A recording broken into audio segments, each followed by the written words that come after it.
अल्लाह का कुरान दो टोक कहता है, साफ शफाफ लफ्ज़ों में कहता है। अल्लाह के कुरान को अगर वो नहीं मानता तो वो पढ़े अपने ग्रंथों को, वहाँ पर लिखा है नतस्य प्रतिमास्ति यस्सनाम महद्दसा, उस परमात्मा के नाम को जपना ही बड़ा पुण्य का काम है। उसका कोई वो दुनिया के किसी चीज़ के मानिंद नहीं, उसकी प्रतिमा नहीं है। प्रतिमा मतलब उसकी परछाई नहीं है, उसकी तस्वीर नहीं है उस परमात्मा की। अगर उनका अकीदा, उनका कॉन्सेप्ट ये बन गया है कि श्री रामचंद्र जी, श्री कृष्ण जी, गणेशा जी और बड़े बड़े उनके देवी देवता आए इस धरती पर, उन लोगों के तो बॉडी थे, उनका तो जिस्म था। तो एक बात वो कंफ्यूज हो रहे हैं समझने में। हमने ये बात वहाँ पर भी कही थी, आज भी क्लियर कर रहा हूँ। उस वक्त मेरे पास टाइम नहीं था, लेकिन मेरे पास अभी मेरे हाथ पे कुछ टाइम है। उनका ये कहना कि श्री रामचंद्र जी की बॉडी थी, जिस्म था, तो श्री रामचंद्र जी भाग्यवान भगवान परमात्मा नहीं थे, वो मर्यादा पुरुषोत्तम थे, महान व्यक्ति थे, वो भगवान परमात्मा नहीं। अगर भगवान परमात्मा होते तो उनकी बीवी सीता मैया का अपहरण किया गया तो वो खुद से जाकर रावण का मुकाबला करते और रावण के उस लंके को नाश करके, बल्कि रावण को इस सफ़ेद हस्ती से मिटाकर अपनी सती सावित्री बीवी और सत्यवती सीता मैया को छुड़ा कर लेकर आते। लेकिन दुनिया जानती है कि रामचंद्र जी नहीं गए, बल्कि घूमते रहे उस जंगल में, उस गली में, देखते रहे कि मेरी बीवी किधर है, मेरी बीवी को कौन लेकर गया। जो परमात्मा होता है उसको ताकत होती, जो खुदा होता है, जो ईश्वर होता है, उसको पल पल का, इलाके का, मोमेंट का, हर लम्हे की उसको खबर होती है कि दुनिया के अंदर कहाँ पर क्या हो रहा है। चूँकि वो परमात्मा है, चूँकि वो इस कायनात का ब्रह्मा है, इस कायनात का विष्णु है, पालनहार है उनके अकीदे के मुताबिक। तो उनको पता होना चाहिए कि मेरी मोहतरमा को राक्षस रावण लेकर गया। डायरेक्ट अपने भाई को भी नहीं लेते, लक्ष्मण को कहते कि चलो मैं मुकाबला करूंगा उसका, उस राक्षस का, और अपनी बीवी को वहां से छोड़ा कर लेकर आऊंगा। लेकिन नहीं, श्री रामचंद्र जी सुखदेव के पास के बाली, सुखदेव के पास वानर सेना का सेनापति सुखदेव के पास गए। वहां पर जाकर श्री हनुमान जी को उन्होंने भेजा कि जाइए, इसको आपके साथ लगाता हूं, ये आपकी मदद करेगा, आपका ताउन करेगा ये। तब श्री हनुमान जी को लेकर तब गए, हनुमान जी को भेजा। तो बताइए, जो इंसान सुपर पावर होगा, जो इंसान सुपीरियर होगा, जिस इंसान के पास ताकत होगी, वो किसी का मोहताज नहीं होगा। जो सुपर शक्ति वाला होगा, जो देव महान होगा, वो इंसान किसी की मदद के लिए मोहताज नहीं होगा, बल्कि अपनी ताकत का इस्तेमाल करेगा और अपने सामने जो उसका शत्रु होगा, जो दुश्मन होगा, वो उसके सामने में दो दो हाथ करेगा और कहेगा कि मुकाबला करो। और हमेशा वो ताकत जीतती है जो असल होती, सच पर जिनके पास सत्य की ताकत होती, वो ताकत जीतती। लेकिन नहीं, साफ पता चलता है इस वाक़े से कि he was only Mankind, he was human being, he was not the super power. वो कोई ईश्वर नहीं थे, बल्कि हमारे और आप जैसे एक सामान्य व्यक्ति थे। अलग से उनको ईश्वर ने अपने मैसेजेस को लोगों के बीच पहुंचाने के लिए दूत के जरिए से वाणी की जाती थी, उनके ऊपर अवतरित की जाती थी। तब जाकर वो लोगों को बताते थे कि हे लोगों, तुमको ये काम करना है, तुमको ये काम नहीं करना। क्योंकि साफ लफ्जों में कहा गया, यदा यदा ही धर्मस्य ग्लानिर्भवति भारत अभ्युत्थानम धर्मस्य तदात्मानं सृजाम्यहम्। ऐ लोगों, जब जुल्म फसाद बढ़ जाता है ज़मीन पर, अच्छाइयों का विनाश होने लगता है, तो तब वो परमात्मा भेजता है किसी को। अगर नहीं कोई मिलता तो खुद अपनी बॉडी में, अपनी ज़ात में चेंजिंग कर कर इंसान बन जाता है और फिर आकर उस सिचुएशन से निमटता है, इंसान बन जाता है। अब जब इंसान बन जाएगा तो इंसान के तमाम लवाजमात उसके ऊपर अप्लाई होंगे। जैसे इंसान बन गया तो इंसान में सबसे पहली चीज़ क्या कि इंसान रात होते ही, जैसे अभी हम और आपको नींद का गलबा छाया हुआ है, इंसान है, मजबूर है, चूँकि ये ज़रूरत है हमारी बॉडी की, हम सोने लगते। जब वो इंसान बन गए तो उनको नींद भी आती होगी। अगर नींद आ गई, सो गए लाभा में, आपके इस गाँव में सो गए, वो इंसान है, इंसान में कन्वर्ट हो गए अपने आप को, यहाँ सो गए तो कटिहार में क्या हो रहा है वो कैसे मालूम, उनको कैसे पता चलेगा। कटिहार में एक्सीडेंट हो गया, जिला अररिया के अंदर में किसी का रेप हो रहा है, या फिर पटना में डाके डाले जा रहे हैं, तो ये परमात्मा तो यहाँ इंसान बनकर सो रहा है, उसको वहाँ के बारे में कैसे खबर लगेगी। तो इससे ये पता चलता है कि जब परमात्मा इंसान बन जाता है, इंसान में करवट हो जाता है, तो वह इंसान बन जाता है, वो परमात्मा नहीं रहता। क्यों? महाभारत के मैदान में विष्णु जी 8वां अवतार लिया था कृष्ण जी की शक्ल में, लेकिन at the time he was not super, he had no super power. उसके पास ताकत नहीं थी कि अर्जुन को वरदान करते गए अर्जुन मुकाबला करो, नहीं, सिर्फ एक गाइड कर रहे थे, गाइड कि जाओ ये काम करो, ये मत करो, ऐसा करना, ऐसा नहीं करना, सिर्फ गाइड कर रहे थे। इसलिए हमने उनको तो पूरी कोशिश की, भैया को आखिर में क्या बोले कि हम तो नहीं मानेंगे, हम इतने आसानी से थोड़े ना मान जाएं। नहीं मानोगे, अभी रात है, तुम ये कहो कि नहीं हम तो दिन समझ रहे हैं इसको, तो इसका तो कोई इलाज नहीं। वरना साफ लफ्जों में कहा गया कि जो परमात्मा होगा वो बॉडीलेस, उसका कोई आकार नहीं होता, उसका कोई जिस्म नहीं होता, और इंसानों की तरह उनकी ज़िंदगी नहीं होती। यकीन ना हो मेरे भाई, आप जाकर देखिए, अविक्तम विक्ति माँ पन्यम मन्यन्ति माम बुद्धमा परम भाव म जानन्तो ममावियमानुत्तमम। ईश्वर कभी भी इंसानों की तरह उसको मौत नहीं आती, इंसानों की तरह मौत और ज़िंदगी के चक्कर में वो परमात्मा इन तमाम चीज़ों से पाक होता है, वो ईश्वर।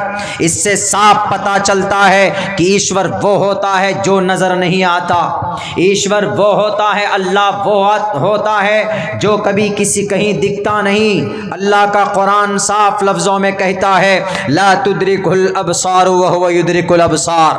We are helpless, we are not able to see, we are not able to look, we are not able to see the God, the Lord, Allah subhanahu wa ta'ala, Allah almighty, because Allah said in the holy Quran, la tudrikul absar, तुम्हारी निगाहें अल्लाह की ज़ात को, अल्लाह को नहीं देख सकती, वह हुवा युद्रिकुल अबसार, लेकिन अल्लाह तुम्हें देख सकता है, अल्लाह तुम्हें देखता है।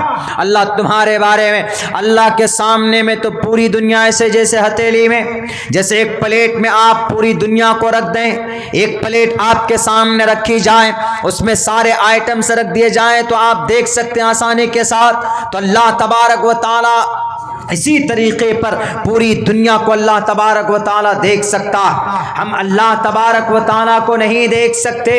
कोई बड़ा से बड़ा इस धरती के ऊपर ताकत रखने वाला अल्लाह को नहीं देख सकता। अल्लाह तबारक व तआला की ज़ात अक़दस को हम और आप नहीं देख सकते, बल्कि हाँ अल्लाह हमें देख सकता है, अल्लाह को हम नहीं देख सकते, because he has no body, no hands, no nose, no hair, no face, no bodyless, कुछ है ही नहीं, आकार ही नहीं। You can't imagine that. समझाने के लिए अल्लाह ने कुरान में कहीं कहीं पर कहा वसुम्मस्तवा अलल अर्श, वो बैठ गए, अर्श में चले गए, वहाँ पर बैठ गए। उन अल्लाह के ऐसे हाथ हैं, अल्लाह की यदुल्लाहि अलल जमा, अल्लाह की हाथ जमात पर होती है, यानी अल्लाह की मदद होती है उनके ऊपर। तो उनका कॉन्सेप्ट बिल्कुल गलत, उनको जिसने भी रेफरेंस दिया हो लिखकर वो गलत है। न संदरूषी टिस्तिरूपमस्सया न चक्षुषा पश्यते कच्चनैनम। मेरे भाइयों, पढ़ो गीता के इस मंत्र को, इसमें तुम्हारे कृष्ण जी ने साफ साफ लफ्जों में कहा है वो परमात्मा होता है जिन्हें आंखें नहीं देख सकती, जिन्हें हम अपनी आंखों में नहीं समा सकते उसको। वो परमात्मा तो वो होता है जो कहीं नजर ही नहीं आता, बल्कि वह हर जगह पर, हर कण कण में है, हर जगह जगह के अंदर वो परमात्मा मौजूद है। सिर्फ रटने से तोते के तरह या पर्चा लिखकर सामने लाकर सवाल करके अपना, नहीं मैं तो फलाना मौलाना से मैं बहस करके आया हूं, मैं सवाल करके आया हूं। सवाल करो अगर मकसद ये है जानकारी, अगर मकसद ये है कि आपको जानकारी पैदा हो और फिर आप उस पर अमल करें तो अच्छी चीज है। लेकिन अगर सवाल इस नीयत से आप करते हो कि नहीं हमारा नाम बड़ा होगा, हम उलझाएंगे, हम इनको परेशान करेंगे, तो फिर ये बात बिल्कुल सही नहीं, ये बात बिल्कुल गलत है। आप गलत, आपका डिसीजन और आपकी सोच गलत है। लाए थे, ठीक है, धर्म के बारे में भी आपने लिखा होगा, बहुत सारे सवालात थे, बोला बहुत टाइम लगेगा इन सवालों के जवाब आपको देने में, इसको हल करने में। वो तो जब हमने देखा कि भाई वो तो सोच समझने की कोशिश ही नहीं कर रहा है, भाई नहीं, उसकी नीयत में समझने का इरादा ही नहीं है उसको, तो फौरन हम वहाँ से खैर उनको जहाँ तक हो सका समझाने की कोशिश की, हम निकल गए। हमने कहा कि भैया बताओ कितने आयतें, कितनी मंत्र, हमने उनको बताया। न देवा मुरच्चलामिया, परमात्मा वो होता है जो लकड़ी में, कक्कर में, मंटी में, पत्थर में नहीं होता, कहीं नहीं होता। यही बात हज़रत इब्राहीम अलैहिस्सलातु वस्सलाम ने समझाने की कोशिश की थी, लेकिन जब आदमी जिद पे उतर जाता है, जब आदमी यह फैसला कर लेता है कि I am not able to understand, हम जबरदस्ती I will not try to understand their self, हम अपने आप को समझाने की कोशिश नहीं करेंगे तो उसका फिर कोई इलाज नहीं होता। नमरूद इतना बड़ा अक्लमंद था ना, पूरी दुनिया के ऊपर हुकूमत थी नमरूद की, पूरी दुनिया के ऊपर बादशाहत थी नमरूद की, लेकिन दुनिया जानती है नहीं समझता था, जुल्म करता था, बस अपना अना रब्बुकुमुल आला फिरौन के तरह अपने आप को खुदा मानता था।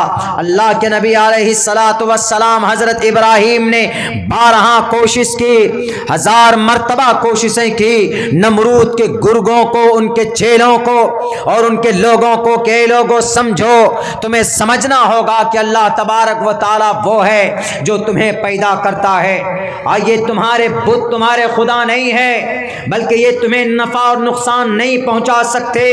वो लोग नहीं समझने के लिए तैयार थे, या जो लोग समझने की कोशिश भी करते थे तो अपने आका और अपने बड़े बड़े उद्योगपति लोगों के डर की वजह से खामोश रहते थे कि कहीं ये हमको सजा न दे दें। बिलाखिर हजरत इब्राहीम अलैहिस्सलातु वस्सलाम ने ये तसव्वुर किया, ये कारनामा करके दिखाया, सारे बुतों के नाक तोड़े और सबके हाथ पैर तोड़कर बड़े बुत के गले में कुल्हाड़ा कुल्हाड़ा लटका कर अल्लाह के नबी अलैहिस्सलाम हजरत इब्राहीम अलैहिस्सलाम ने वहां के लोगों को यकीन दिलाना चाहा कि तुम्हारा ये खुदा डुप्लीकेट खुदा है, तुम्हारा ये खुदा वक्ती तौर पर तुमने हाथों से, मेरे हाथों से पत्थर के बनाए हुए सनम आज बुतखानों में खुदा बने बैठे हैं। अगर तुम इनको खुदा मानते हो, खुदा तसव्वुर करते हो तो ये गलत है, तुम्हारा ये खुदा नहीं हो सकता।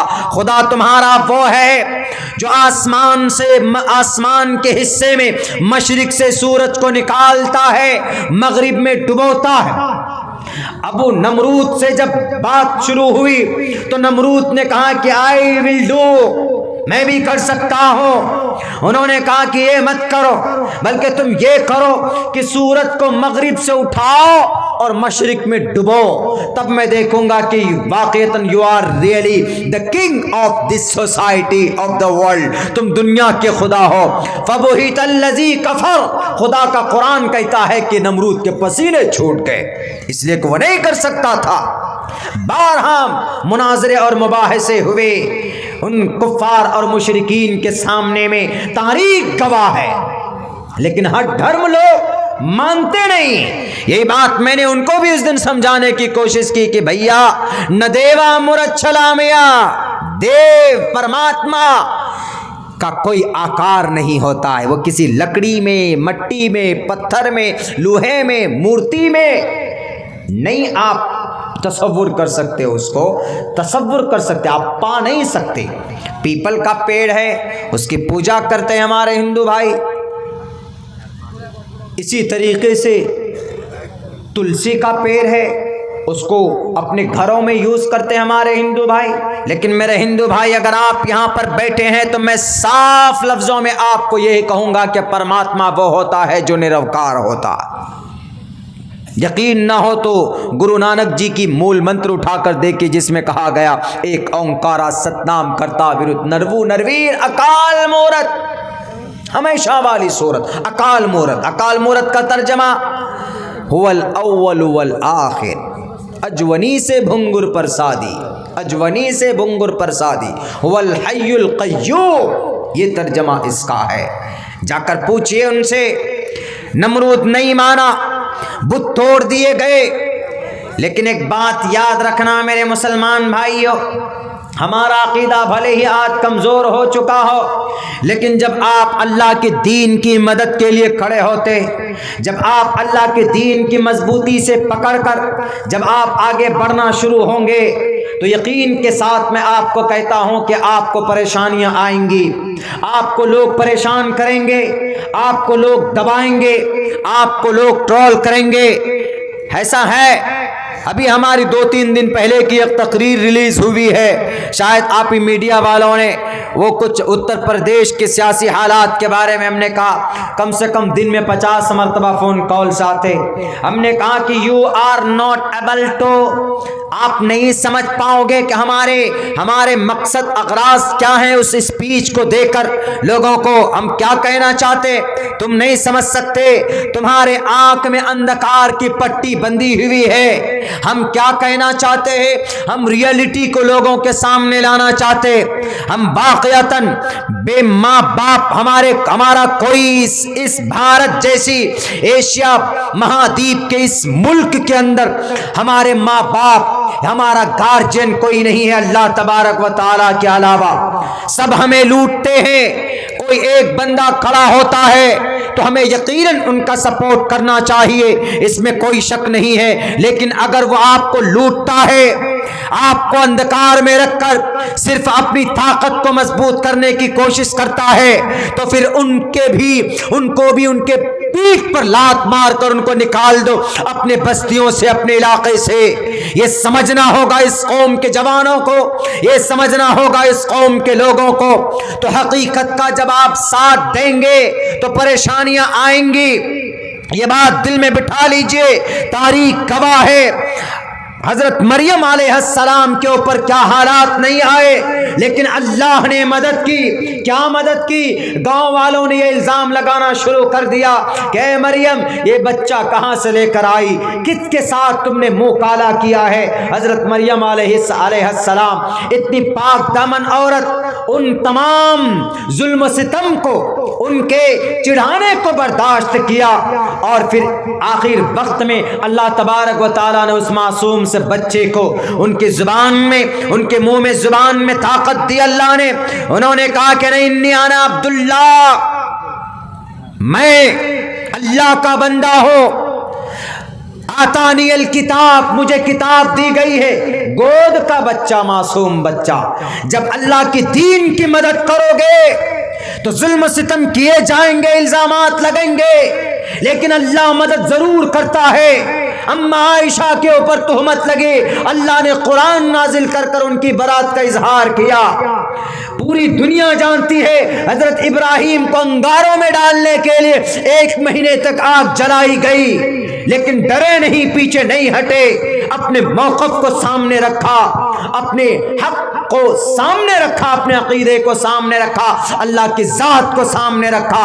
मंजीक से उठाकर आग में डाल दिए जाते हैं, लेकिन अल्लाह अकबर, अल्लाह अपनी सिफत का, अल्लाह अकबर अपनी ताकत का इस्तेमाल करता है। जिब्राइल अमीन के जरिए नहीं, किसी फरिश्ते के जरिए नहीं, बल्कि अल्लाह तबारक व तआला ने डायरेक्ट आग से कहता है, अल्लाह या नारे आग, I created you, I am a Lord of you, मैं तुम्हारा खुदा हूं, मैंने तुम्हें पैदा किया है। या नारु कूनी बरदम व सलामन अला इब्राहिम, इब्राहिम को नुकसान मत पहुंचाना। क्यों? ये मेरे खलील है। क्यों? ये दीन की मदद कर रहे हैं, मेरे मिशन को आगे लेकर बढ़ रहे हैं, मैंने इनको नबी चुन लिया। I have chosen the profit, I have chosen the messenger of Islam, and every time he used to convey the message of Islam among the people, लोगों के बीच इस्लाम के पैगाम को लेकर जाते। इनका जर्रा बरा, इनका बाल में, बदन में जर्रा बराबर कोई तकलीफ नहीं पहुंचनी चाहिए, अगर पहुंचा दी तो तुम्हारा वजूद खत्म कर दूंगा। आग, वही आग जिनके अंदर जलाने की ताकत है, लेकिन जब अल्लाह की तरफ से जब मदद होती है तो अल्लाह आग को भी गुलजार बना देता है, गुलाब बना देता, ठंडा बर्फ जैसी तासीर उसमें पैदा कर देता है। इसलिए कुरान में साफ लफ्ज़ों में कहा, या नारु कूनी बरदम व सलामन अला इब्राहिम, आग को अल्लाह तबारक व ताला ने गुले गुलजार बना दिया। जिब्राइल अमीन हज़रत इब्राहिम को ज़र्रा बराबर कोई तकलीफ़ नहीं दी गई। हम जानते हैं इस बात को, आपको भी जानना पड़ेगा। जब आप हक परस्त होंगे, जब आप हक का साथ देंगे तो ट्रोल किए जाएंगे आप। एक आदमी तो बोलता है कि मौलाना, ओहो आपको मौलाना ये नहीं मिला तो आप मखालफत में उतर गए। हमने कहा कि मैं मखालफत में उनकी नहीं उतरा हूँ, मैं तो उनकी कम्युनिटी के साथ, उनकी जमात के साथ जुड़ा हुआ हूँ। और हमने कहा कि हमने जो कुर्बानी दी है शायद कोई और, किसी और ने दी हो। हमने कहा कि तुम नहीं समझ सकते बेटे, हमने कहा कि समझने की कोशिश करो। हम तो असल इस कौम के मसले का हल चाहते हैं।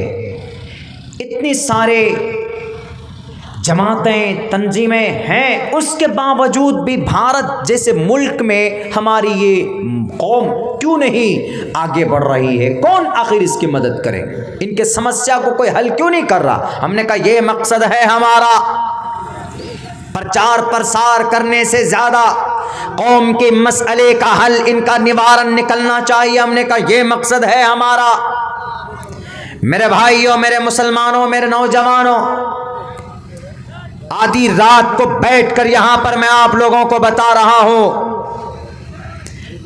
कि ज़रूरत इस बात की है कि मसाइल का हल कैसे हो, समस्या का समाधान कैसे हो। कोई नहीं आएगा आपके मसले का हल करने के लिए, आपको एबल बनना होगा, आपको करना होगा, आपको खुद आगे बढ़ना होगा। किनके ऊपर एतमाद करते हैं आप? जजीरतुल अरब वालों से, हिजाज वालों से नहीं। वो अपने काम में लगे हैं, वो अपने लिए मेहनत कर रहे, आपके लिए नहीं मेहनत कर रहे। आपको खुद मेहनत करना होगा।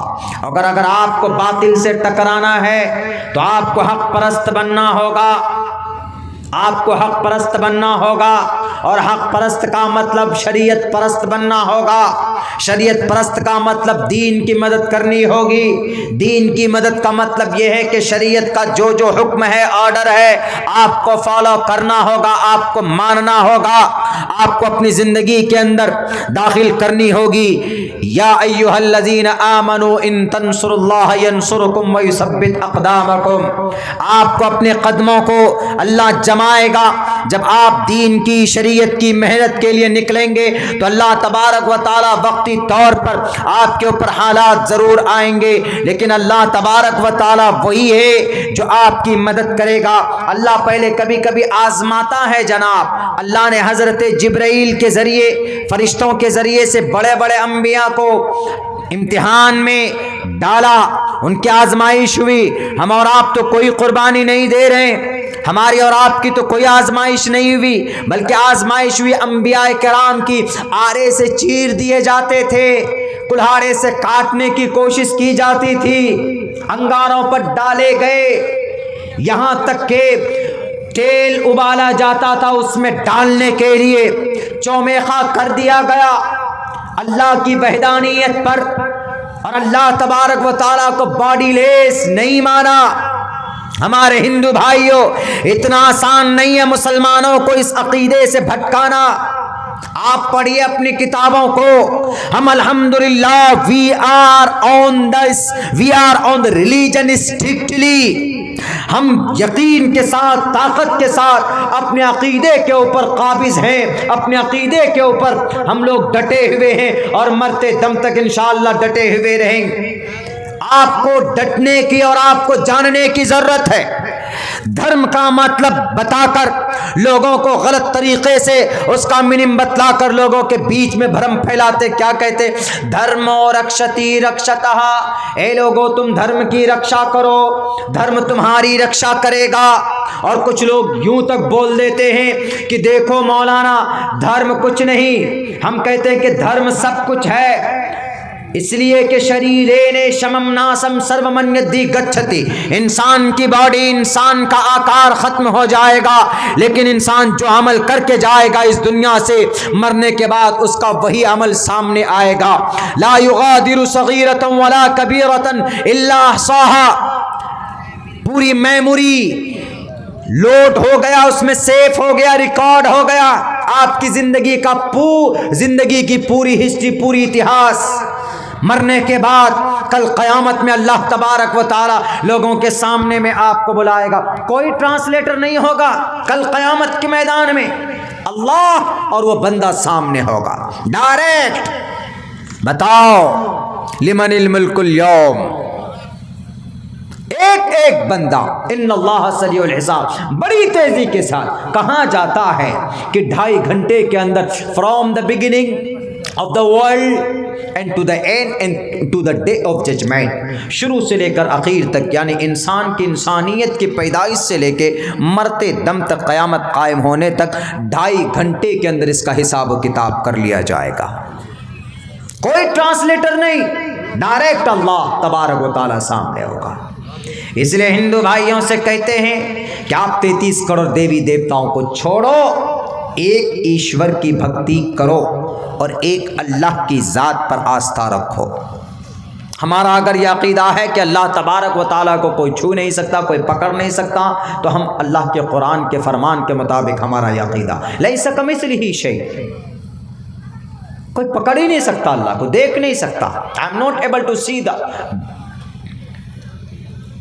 The self of God of Lord. अल्लाह की ज़ात को हम नहीं दे सकते। We can't imagine that. सोच नहीं सकते कि क्या है आकार, क्या है सर्वशक्ति। अगर आप करते हैं ऐसा अक़ीदा आपका है, तो आप उन लोगों के बारे में कहते हैं जो अवतार हैं। अवतार किसको बोलते हैं पता है? अवतार में नबी में फ़र्क है। हमने शायद 2-2.5 साल पहले एक्सप्लेन किया था, मैं यहाँ पर बता दे रहा हूँ। अवतार में और नबी में, रसूल में फ़र्क है। नबी और रसूल कौन होते हैं?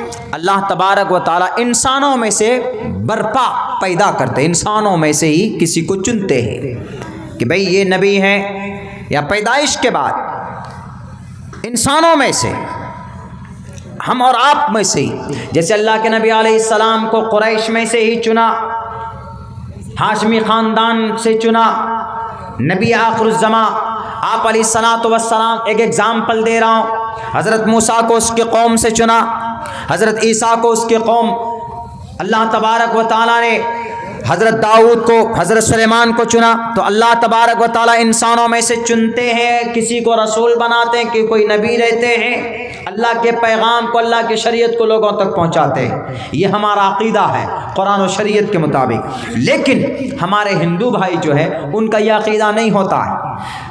अवतार मतलब अवतरित होना, उतरना, अवतार से उतरना है। उतरना हिंदी वर्ड है, ये अवतरित संस्कृत से निकला है। It is divine and from the Sanskrit word अवतरुण, अवतरित, अवतार, अवतीर्ण से निकला, अवतीर्ण, उतर जाना।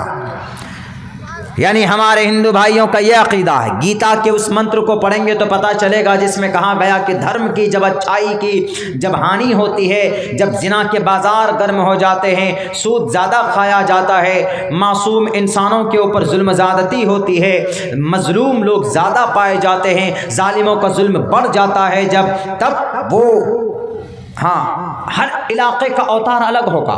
जैसे मिसाल के तौर पर हमारे भारत में कुछ लोग ऐसे हैं कि जो जालिम हैं। वो कौन से जालिम है? मिसाल के तौर पर अगर सियासत के मैदान में कोई करप्ट नेता है, कोई करप्ट नेता का मतलब जुल्म बहुत करता है, बच्चों की, बेटियों की, समाज की बेटियों की रेप करता है, और कोई भी अगर मंत्री बना बैठा है तो जितने भी डिपार्टमेंट उसके पास है तो वो सब पैसा को खा जाता है, हड़प कर जाता है। तो जुल्म हुआ, जनता का पैसा खाया, बेटियों की इज्जत लूटी, अपने पावर का गलत इस्तेमाल किया। तो अब इस नेता को, इस मंत्री जी को सुधारने के लिए हिंदू भाइयों का अकीदा, इस मंत्री जी को सुधारने के लिए, इस एमएलए एमपी साहब को सुधारने के लिए ईश्वर आएगा, मंत्री बनकर ही आएगा।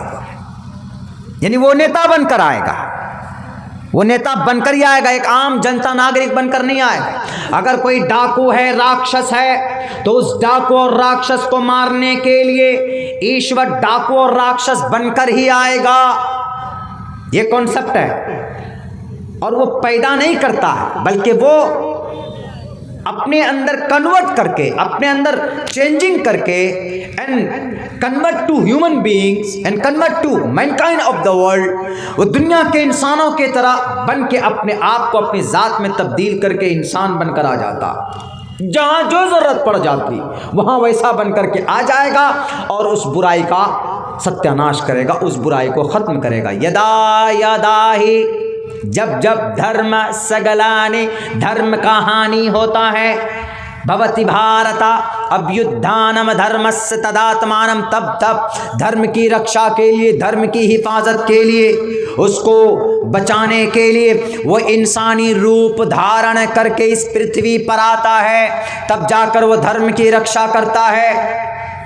यानी धर्म महान है। तो पूछो ना इन लोगों से, ये लोग जो बोलते हैं, मुसलमानों से सवाल करते हैं कि मुसलमान, पहले तुम्हारा धर्म है कि पहले तुम्हारा मुल्क है? लोगों को उलझाते हैं। अगर आप कहेंगे कि मैं पहले मुसलमान, तो पहले अगर आपने बोल दिया कि मैं मुसलमान हूँ, मैं धार्मिक हूँ, तो आप टेररिस्ट हैं, आप दाइश से जुड़े हुए हैं, आप अल-कायदा के आदमी हैं। ये फौरन आपके ऊपर एकदम आरोप लग जाएगा। आपने पहले धार्मिक क्यों बोला अपने आप को? हालांकि क्या कहा गया, धर्म का कितना बेहतर सुंदर ताकीद की गई है। धार्मिक बोलने को क्या कहा कि बी रिलीजियस पर्सन, धार्मिक बनो। कौन कहता है? गीता कहता है। संस्कृत में श्लोक और मंत्र मौजूद है, धर्मो रक्षति रक्षतः, धर्म की रक्षा करोगे तो धर्म तुम्हारा रक्षा करेगा। ये मंत्र है, श्लोक है। यानी धार्मिक बनने के लिए कहा जा रहा है। अब अगर मुसलमान धार्मिक बनता है, पहले नंबर पर अगर वो बोलते कि आई एम अ मुस्लिम, तो आप कहेंगे कि ये मौलाना अब्दुल्ला टेररिस्ट है, इसको देश से मोहब्बत नहीं। देश से मोहब्बत होता तो अपने आप को मुस्लिम के बजाय क्या कहता? आई एम इंडियन, मैं पहले इंडियन। हमसे कई बार सवाल हुए थे, हमने ये जवाब ऐसा दिया था गोल मोल, चूँकि जैसा सवाल वैसा ही जवाब कभी कभी देना पड़ जाता। उन्होंने कहा कि मौलाना आप पहले मुसलमान के पहले इंडियन। हमने कहा कि हम दोनों हैं। अगर बोलते कि पहले इंडियन तो भी मसला खड़ा होता, अगर बोलते कि पहले मुस्लिम तो और बड़ा मसला खड़ा हो जाता। हम पर FIR करके मौलाना अब्दुल्ला सालिम देशद्रोही हैं, इनको अंदर डाल दिया जाए। UAPA लगाकर अंदर चले गए, सारी ताकत उनके पास है। अब कैसे जवाब देंगे आप? आपसे अगर कोई सवाल करे, you are a Muslim first, you are a Indian first, at that time what will you do? What will you give answer him? क्या जवाब देंगे आप उसको? आपको गोल गोल जवाब देना, ऐसा जवाब देना होगा कि उनकी जो नीयत है फंसाने की, आपको उनकी इस नीयत को तोड़ना पड़ेगा। हमने कहा कि in one time we are both, हम मुस्लिम भी हैं इंडियन भी, दोनों पहले नंबर पर हैं, हम पहले नंबर पर। बोला it is impossible, how is it possible, कैसे हो सकता है भाई, एक के बाद तब ना दूसरा आता है, पहले नंबर पर कुछ होगा तब दूसरे नंबर पर कुछ होगा तब तीसरे नंबर पर कुछ होगा।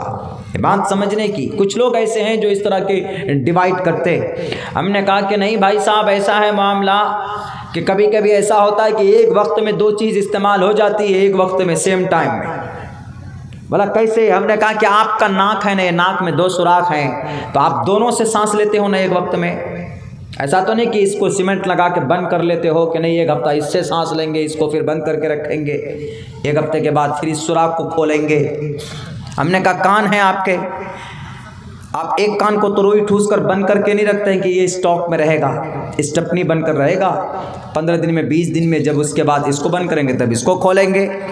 हमने कहा ऐसा तो नहीं, इन one time you used and both, दोनों को यूज़ कर रहे हैं ना। हमने कहा कि वो छोड़िए, आप दांत है आपके पास, 32 के 32 दांत है, कौन से जबड़े को आप खाने में, मटन खाने में यूज़ करते हैं? 2 आँख है, कौन सा आप पहले यूज़ करते हैं, दायां कि बायां? बताइए कौन सा यूज़ करते हैं आप? बोला मौलाना ये तो नेचुरली है, ये तो इन वन टाइम दोनों इस्तेमाल होता, कुदरत के तौर पर निज़ाम है इसका, ऐसा बनाया हुआ है।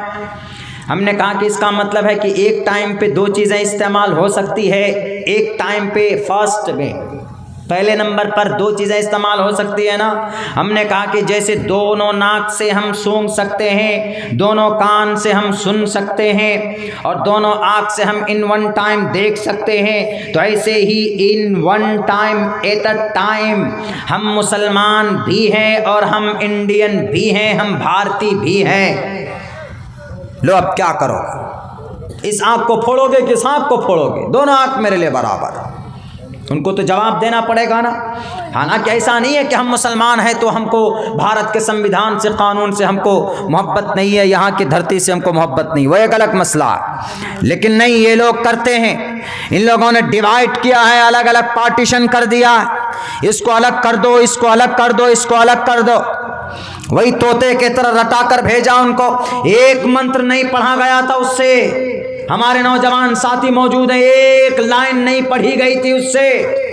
अगर वही मेहनत वो ये मंत्र पढ़ने पर करता तो उसको पता चल जाता धर्मो रक्षति रक्षतः का क्या मतलब है। अगर वो मेहनत करता तो उसको पता चल जाता यज्ञम परचुचाम एवं सतदतु तो निवोस्ति कवरितम पूर्वियम गतम कस्तद्दि विभारती का क्या मतलब है।